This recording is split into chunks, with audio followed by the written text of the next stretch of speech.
नमस्कार, मी राहुल कुलकर्णी. एनडीटीव्ही मध्ये तुमचं स्वागत आहे. बरोबर 3:30 वाजता प्रथेप्रमाणे केंद्रीय निवडणूक आयोगाची दिल्लीमध्ये पत्रकार परिषद होत आहे आणि आपल्याला अंदाज आहे की महाराष्ट्र राज्यातल्या आणि आपल्या झारखंड राज्यातल्या विधानसभेच्या निवडणुकांची घोषणा आज होईल. आणि म्हणून दोन मुद्द्यातनं मी हे टॅग केलंय की आजच्या स्थितीमध्ये महाराष्ट्रातली राजकीय परिस्थिती काय आहे, कारण सुदैवाने या राजकीय परिस्थितीचं आकलन करण्याची संधी गेल्या 15 दिवसामध्ये वेगवेगळ्या कारणांनी महाराष्ट्रभरात फिरल्यानंतर मिळते आहे की साधारणपणे आता महाराष्ट्र काय विचार करतो आहे. काही मतं असतील तर ती सुद्धा तुम्ही जरूर ह्या व्हिडिओच्या लाईव्हमध्ये तुम्ही टाकू शकता, विचारू शकता. त्या प्रश्नांची उत्तरं देण्याचा आम्ही प्रयत्न करू. आज महाराष्ट्र विधानसभेच्या निवडणुकीची घोषणा होत असताना मुळात निवडणूक म्हणूनच अनेक महत्वाचे मुद्दे चर्चेला येतील. कारण 2014 आणि 2019ला महाराष्ट्रात एकाच टप्प्यात निवडणुका झाल्या होत्या. आता किती टप्प्यामध्ये निवडणुका होतात, कारण टप्पे वाढले तर भारतीय जनता पार्टीचे जे स्टार प्रचारक आहेत श्री नरेंद्र मोदी, अमित शहा आणि महाराष्ट्र राज्याचे मर्यादित श्री देवेंद्र फडणवीस यांना प्रचारासाठी बराच वेळ मिळेल. आणि अशा पद्धतीची टीका पण विरोधकांनी केली होती जेव्हा लोकसभा निवडणुकीची 5 टप्प्यातली माहिती आली. आणि त्या 5 टप्प्यातल्या माहितीमध्ये लोकांनी असं म्हटलं की महाराष्ट्राच्या मर्यादेमध्ये 5 टप्प्याची निवडणूक कशी होऊ शकते, जिथे केवळ 48 लोकसभा मतदारसंघ आहेत. त्यामुळे आजच्या पत्रकार परिषदेमध्ये महाराष्ट्र राज्यातल्या निवडणुकीचे टप्पे किती हे फार महत्वाचं असणार आहे. बरं, हा योगायोग नाहीये आणि हा प्रत्येक सत्ताधारी पक्षाला प्रिव्हिलेज असतो की आजच विधान परिषदेच्या अनेक वर्षापासून रखडलेल्या राज्यपाल नियुक्त आमदारांसंदर्भातला निर्णय झाला आणि 12च्या आत त्यांचा शपथविधी होतोय. आणि महायुतीची एक संयुक्त पत्रकार परिषद पण आहे. साधारणपणे सत्ताधारी पक्षाला जो अंदाज येतो की केव्हा निवडणुका लागतील तर त्याचा पूर्ण फायदा सत्ताधारी पक्षांनी घेतला असं दिसतं आहे. सत्ताधारी पक्षांनी संयुक्त पत्रकार परिषद घेणं हे या सरकारच्या काळातल्या घडलेल्या निर्णय घेतलेल्या गोष्टीबद्दल थँक्स गिव्हिंग आहे किंवा महाराष्ट्राचे आभार वगैरे अशी जरी गोष्ट सांगितली जात असली तरी तिघांची मिळून संयुक्त पत्रकार परिषद म्हणजे लोकसभेला झालेली चूक टाळण्याचा प्रयत्न आहे. ती चूक काय होती तर लोकसभेला महायुतीतल्या घटक पक्षांची कुठेच तार जुळताना दिसली नाही. आधी जागा वाटपावर प्रलंबित राहिलं, नाशिक त्याचं उदाहरण आहे. नंतर उमेदवार फायनल होण्यावरून बराच काळ गेला आणि एक प्रकारे महायुतीला ह्या सगळ्या गोष्टीतनं जसा जसा टप्पा होत गेला तसा तसा त्या नाराजीचा लोकांच्या जनभावनेचा, कारण त्यांच्या विरोधात जनभावना होतीच त्याही वेळेला. आणि म्हणून आता ते काय टाळत असतील तर संयुक्तपणे आम्ही तिघे हम साथ साथ हैं हे ते दाखवत आहेत. आणि अजित पवार यांना 55, एकनाथ शिंदे यांना काहीतरी 70-80 आणि भारतीय जनता पार्टी 150 ते 160 जागा लढवतील असं एक साधारण सूत्र जी चर्चा महाराष्ट्रात आहे त्याला कुठेतरी शिक्कामोर्तब होताना दिसेल. अजित पवार हे बाहेरून जाऊन निवडणूक लढतायत, तिसऱ्या आघाडीत जात आहेत वगैरे अशी जी कपोलकल्पित चर्चा होती त्याला सुद्धा आता इथे ब्रेक मिळेल. कारण ती संयुक्त पत्रकार परिषद तेव्हा होते आहे जेव्हा महाराष्ट्र राज्यातल्या विधानसभेच्या निवडणुका ह्या घोषित होत आहेत. माझ्या माहितीप्रमाणे जवळपास 90% दोन्ही बाजूच्या म्हणजे महाविकास आघाडी आणि महायुतीतल्या जागा वाटपावरती प्राथमिक चर्चा झालेली आहे. दोन्हीकडेही अनेक जागांचे प्रश्न आहेत, पण दोन्हीही आघाड्याच एकमेकांच्या समोर उभा ठाकतील हे आता जवळपास स्पष्ट होत चाललेलं आहे. आणि म्हणून निवडणूक आयोगाच्या या पत्रकार परिषदेमध्ये महाराष्ट्रातली वाढलेली मतदारांची संख्या, कुठे जास्त मतदार वाढलेत, किती महिला मतदार आहेत, कारण महिला मतदार यावेळेला फार महत्वाच्या असणार आहेत. त्यांना 50% या महिला मतदारांना सामोरे ठेवून तर 3 महाराष्ट्र सरकारने योजना आणल्यात. लाडकी बहीण, मुलींसाठीची शैक्षणिक सवलत आणि एसटी बस प्रवासामध्ये मिळालेली सवलत आणि त्याला काउंटर म्हणून मग सुरक्षेचा विषय. ह्या 50% महिला, महाराष्ट्रातल्या शेतकऱ्यांचे प्रश्न, अशा सगळ्यांची गोळाबेरीज होऊन आजच्या पत्रकार परिषदेतनं एका अर्थाने महाराष्ट्रातल्या निवडणुकीचा बिगुल वाजेल. कोल्हापुरातल्या तालमीत जसे पैलवान तयार असतात तेल लावून, ते सगळे पैलवान तयार आहेत. आता महाराष्ट्रातली राजकीय स्थिती काय? महाराष्ट्रातली राजकीय स्थिती साधारणपणे जर आपण बघितली तर महायुती सरकार, कारण अँटी इन्कम्बन्सीचा फॅक्टर अधिक हे सरकार ज्या पद्धतीचा कारभार करते आहे त्याबद्दलचे जे वेगवेगळे प्रश्न आहेत, श्री मनोज जरांगे पाटील यांच्या निमित्ताने मध्य महाराष्ट्रात विशेषतः मराठवाडा आणि त्याला आजूबाजूला चिटकून असलेल्या जिल्ह्यामध्ये निर्माण झालेला आरक्षणाचा विषय आणि ज्याच्यातनं मराठा समाजामध्ये विशेषतः भारतीय जनता पार्टी आणि श्री देवेंद्र फडणवीस यांच्याबद्दल असलेली नाराजी, हे सगळे घटक लक्षात घेऊन महाराष्ट्रातली आजची राजकीय स्थिती काय आहे असं जर विचाराल तर थोडासा अप्पर हँड आजही महाविकास आघाडीला आहे असं दिसतंय. पण जसं चित्र लोकसभा निवडणुकीला होतं की पूर्णपणे लोकांचा राग आहे, महायुतीला काही करून कॉर्नर करायचंय, त्यांना हरवायचंच आहे, अशी भावना थोडीशी निवडलेली दिसते. आणि हे याही बाजूला प्लीज करा आणि त्याही बाजूला प्लीज करा अशा अजिबात भावनेतनं आम्ही बोलत नाही, कारण आम्ही प्रत्यक्षात लोकात जातोय. एक लाडकी बहीण योजनेचा इम्पॅक्ट आहे, चांगला इम्पॅक्ट आहे. विशेषतः महिला ज्या सगळ्या समाज वर्गातल्या, ज्या सगळ्या आर्थिक वर्गातल्या आहेत, त्या सगळ्या आर्थिक वर्गामध्ये ह्या योजनेबद्दलचे सकारात्मक परिणाम आहेत. बऱ्याच महिला तर आम्हाला थेटपणे एकनाथ शिंदे यांच्या बाजूनं बोलताना दिसल्या. मग त्या इचलकरंजीत बोलल्या, त्या कोल्हापुरात बोलल्या, त्या सातारात बोलल्या, त्या कराडमध्ये बोलल्या, त्या सोलापूरमध्ये बोलल्या, त्या बार्शीमध्ये बोलल्या किंवा बोलतायत. त्यामुळे एक चित्र आहे या सरकारच्या बाजूने, कारण या सरकारकडे सगळ्यात सांगण्यासारखे, कारण विकासाच्या मुद्द्यावरती निवडणुका जिंकता येतात याबद्दल आता कुठल्याच राजकीय पक्षाला आत्मविश्वास राहिलेला नाहीये. आणि म्हणून विकासाच्या मुद्द्याबरोबर, कारण विशेषतः जे कॉस्मोपॉलिटन शहर आहेत आणि महाराष्ट्र हे 55-60% अर्बनायझेशन झालेलं राज्य आहे, तर या राज्यातला जो शहरी मतदार आहे त्यांच्यासाठी विकास कामांचा धुमधडाका, नवी मुंबईतल्या विमानतळावरती झालेलं नुकतंच लँडिंग, पुण्यातल्या नव्या मेट्रो प्रकल्पांची घोषणा, मुंबईमधल्या वेगवेगळ्या प्रकल्पाचं लोकार्पण, हे सगळं झालंय. प्रत्यक्षात मतदानाच्या वेळेला जे मुद्दे येतात ते अधिक भावनिक आणि थेट आर्थिक विषयक असतात. तर लाडकी बहीण योजनेचा जो सकारात्मक परिणाम आहे तो निश्चितपणे सरकारच्या बाजूने गेलेला दिसतोय. मुलींना मोफत शिक्षणाची घोषणा झालेली आहे, प्रत्यक्षात त्याच्यात अंमलबजावणीतले जे इंग्रजीमध्ये ग्लिच आपण म्हणतो ते ग्लिच आहेत, पण त्याचा सुद्धा सकारात्मक परिणाम आहे. काही म्हणजे तरुणांच्या संदर्भामध्ये आपण असं म्हणू शकतो की तरुणांमध्ये पण जे टियर 2 किंवा ज्या शहरांची लोकसंख्या 10 ते 15 लाखाच्या आतमध्ये आहेत तिथले तरुण कदाचित वेगळा विचार करतायत, आणि पुण्यामध्ये स्पर्धा परीक्षांची तयारी करण्यासाठी आलेले महाराष्ट्रभरातले तरुण ते आणखी वेगळा विचार करतायत. त्यामुळं या सरकारच्या बेरोजगारी संदर्भातल्या गोष्टीमध्ये काही गोष्टी ह्या सरकारच्या बाजूने आहेत, काही गोष्टी ह्या सरकारच्या विरोधामध्ये आहेत. आता सरकारकडं सांगण्यासारखी गोष्ट काय होती तर पायाभूत सुविधांच्या संदर्भात घेतलेले निर्णय, सरकारचा निर्णयांचा धूमधडाका, थेट लोकांपर्यंत जाणाऱ्या योजना, मुख्यमंत्री एकनाथ शिंदे यांचं एक प्रकारे लोकाभिमुख सरकार आहे अशा पद्धतीचं या जनमानसावर बिंबवण्याचा प्रयत्न करणं, या गोष्टी या सरकारच्या बाजूनं अनुकूल आहेत. ह्या लोकसभा निवडणुकीमध्ये लोकांनी उमेदवार कोण आहे हे पाहिलंच नाही. त्यांना महायुतीच्या उमेदवाराला पराभूत करायचं होतं बहुसंख्य ठिकाणी. आत्ता अशी स्थिती नाहीये. लोक विधानसभेच्या निवडणुकीमध्ये आपला उमेदवार कोण आहे ते बघतायत.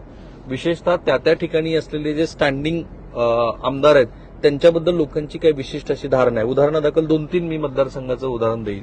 एक, साताऱ्यामध्ये विद्यमान आमदार जे भारतीय जनता पार्टीचे आहेत त्यांच्याबद्दल लोकांच्या मनामध्ये त्यांनी विकास कामं केलीत अशा पद्धतीचं चित्र आहे.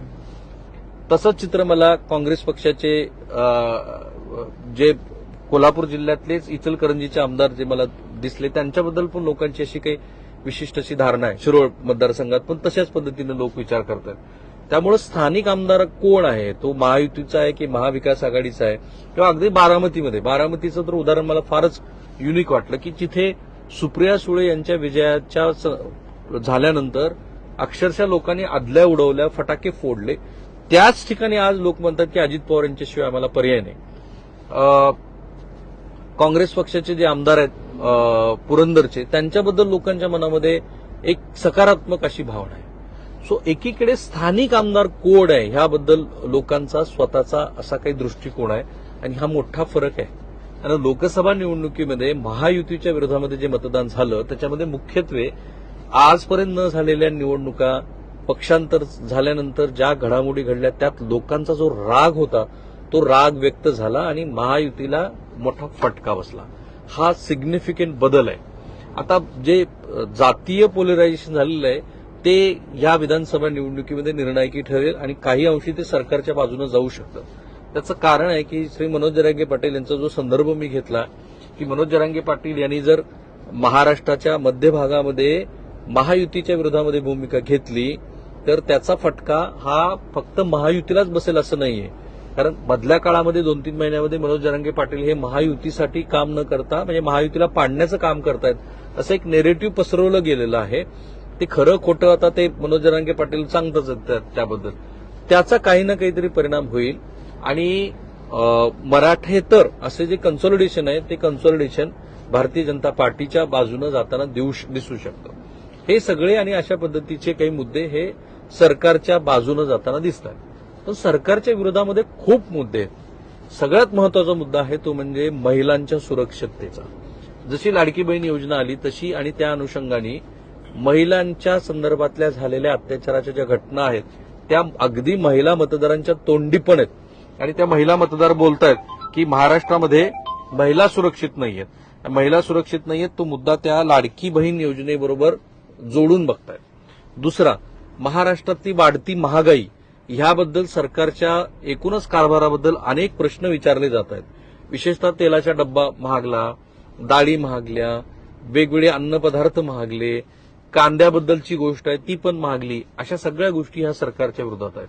तिसरा, शेतकरी वर्गामध्ये सरकारबद्दलची एकच एक अशी नाराजी दिसते आहे. विशेषतः सोयाबीन उत्पादक शेतकरी जो आहे तो सोयाबीन उत्पादक शेतकरी आजही नाराज आहे. दुसरा आहे तो म्हणजे कांदा उत्पादक शेतकरी. तिसरं मला खूप जनभावना पश्चिम महाराष्ट्राच्या आणि मराठवाड्याच्या मर्यादित जाणवली ती म्हणजे शरद पवार यांच्याबद्दल. ते शेती प्रश्नाचे जाणकार आहेत आणि त्यांच्या काळामध्ये शेतकऱ्यांना कमी त्रास होतो अशा पद्धतीची असलेली भावना ती शेतकऱ्यामध्ये खूप मोठ्या प्रमाणामध्ये आहे. दुसरी गोष्ट आहे ती म्हणजे मराठा आरक्षणाच्या अनुषंगाने भारतीय जनता पार्टी आणि त्यातल्या त्यात श्री देवेंद्र फडणवीस यांच्या एकूणच वर्तनाबद्दल मराठा समाजातला तरुण वर्ग जो आहे त्याच्या मनामध्ये नाराजी आहे आणि ती थेट नाराजी आहे. ती फक्त मनोज जरांगे पाटील काय सांगतायत त्यांच्या काय आदेश आहेत त्यापेक्षा आपल्या समाजाच्या विरोधामध्ये भारतीय जनता पार्टी आहे अशा पद्धतीची जनभावना रुचलेली आहे. आता ह्याला काउंटर म्हणून जे मायक्रो ओबीसीचं संघटन भारतीय जनता पार्टीनं केलंय ते संघटन त्यांना मतामध्ये निश्चितपणे परावर्तित होईल. पण दुसरीकडे जो ह्याच संघटनामुळे मराठा समाजाची जी नाराजी आहे ती अधिक वाढताना दिसते. म्हणजे भारतीय जनता पार्टीच्या चिन्हावरती निवडणूक नको अशी सुद्धा काही आमदारांची भावना असू शकते. विशेषतः जिथे मराठा समाजाचं अधिक टोकदार असलेलं प्राबल्य आता त्याला काउंटर करण्यासाठी स्वर्गवासी अण्णासाहेब जावळे यांचं नाव असलेल्या एका महामंडळाच्या अभ्यासासंदर्भात सुद्धा एक समिती गठीत सरकारनं केलेली आहे. सो असे मुद्दे आहेत की ज्या मुद्द्यामुळं ह्या सरकारच्या विरोधामध्ये अजूनही जनभावना ही तशीच आहे. एक कॅरेक्टर आपण जर प्रत्येक व्यक्तिमत्वाचं विश्लेषण करायला गेलो तर आत्ता महाराष्ट्राच्या राजकारणात असलेले जे महत्वाचे 5-6 व्यक्तिमत्व आहेत त्यात शरद पवार यांच्याबद्दल अत्यंत सॉफ्ट कॉर्नर हा पुन्हा एकदा आपल्याला पाहायला मिळतोय. जसं 2019ला दिसला होता, 2024च्या लोकसभा निवडणुकीमध्ये दिसला होता. तो सॉफ्ट कॉर्नर आहे. कितीही भारतीय जनता पार्टीच्या आणि आयटी सेलनी शरद पवारांच्या विरोधामध्ये नेरेटिव्ह सेट करण्याचा प्रयत्न केला तरी ते सेट होताना दिसत नाहीये. पण उद्धव ठाकरे यांच्याबद्दलची जी जनभावना होती ती बऱ्याच अंशी कमी होताना दिसते आहे. म्हणजे उद्धव ठाकरे यांचं आत्ताच दसरा मेळाव्यातलं जे भाषण आहे ते भाषण अनेक लोकांना आवडलं नाही. सर लोक असं म्हणतात की तुम्ही विकासाच्या गोष्टीवरती बोला, तुम्ही काही महत्वाचे मुद्दे असतील तर ते आम्हाला सांगा. सतत तुम्ही खोके अमुक ढमुक असेच मुद्दे घेऊन भावनिक मुद्द्यावरती बोलतात ते काही लोकांना आवडताना दिसत नाहीये. काँग्रेस पक्षाच्या दृष्टीनं काँग्रेस पक्षाचे नेते जर गफलतीमध्ये राहिले आणि भारतीय जनता पार्टीनं जो हरियाणामध्ये प्रयोग यशस्वी करून दाखवला तसाच प्रयोग जर महाराष्ट्रामध्ये ते यशस्वी करते झाले तर ज्या 60-62 जागा विदर्भामध्ये आहे तिथे जर काँग्रेसची पिछेहाट करण्यामध्ये भाजपा यशस्वी झाली तर महाराष्ट्राचं चित्र काय असेल. माझं आकलन असं आहे की 1995 साली साधारणपणे 44 हे अपक्ष आमदार निवडून आले होते. त्या अपक्षाने सरकारला बोटावर नाचवलं. त्यात कृष्णा खोरे विकास महामंडळासारखा प्रकल्पाला आता जे रामराजे निंबाळकर हे अजित पवारांना सोडून शरद पवार यांच्याकडे जात आहेत म्हणतायत त्यांना राज्यमंत्री पदाचा दर्जा देऊन कृष्णा खोरे विकास महामंडळाचा कारभार त्यांच्याकडे द्यावा लागला होता.